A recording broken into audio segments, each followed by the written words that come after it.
محمد. اسمك محمد؟ عندك كم سنة؟ 3 شهور و11 مادة. 3 شهور ايه؟ عندك 4 سنين. لا شو أقول؟ عندك كم سنة؟ 10 شهرين. عندك ايه؟ قول ما تتكسفش. 10 سنين. 4 سنين. 4 سنين. من فين انت؟ بلدك اسمها ايه؟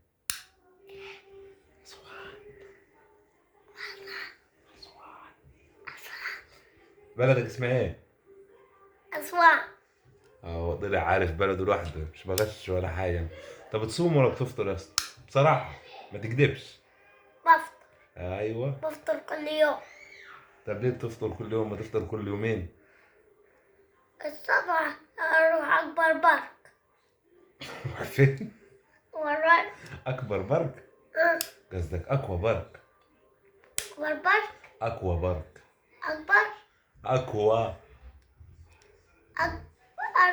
اكوا برك. اكوا برك. ومحمد عايز يروح اكوا برك عشان ايه؟ يلعب في الملاهي ويلعب في التماثيل. لما زهق ما تلعب فين؟ الصحراء واحد عايز الصحراء يلعب في المياه ولا يلعب ينام ولا يلعب مع الدولفين. تلعب مع الدولفين. أنا عايزة أنام. عايز ايه؟ أنام في الدولفين. تنام في الدولفين؟ طب ما انا مش فاهمك، كلامك صعب. أنام في السرير حتى أشعر سرير، لكن الفراولة ولا التفاح ولا اللوان. سرير التفاح ولا سرير الفراولة؟ أنا عايزة سرير التفاح. طب سرير التفاح ده فين؟ في الاكوا بارك يعني؟ طب فين السرير ده؟ ما شفتوش ده، يعني ملاهي ده ولا ايه؟ بالحاجة. هدي نفسك يا معلم، هدي نفسك بالراحة كده، هدي على نفسك، دينا مش مستاهل. بالراحة. يعني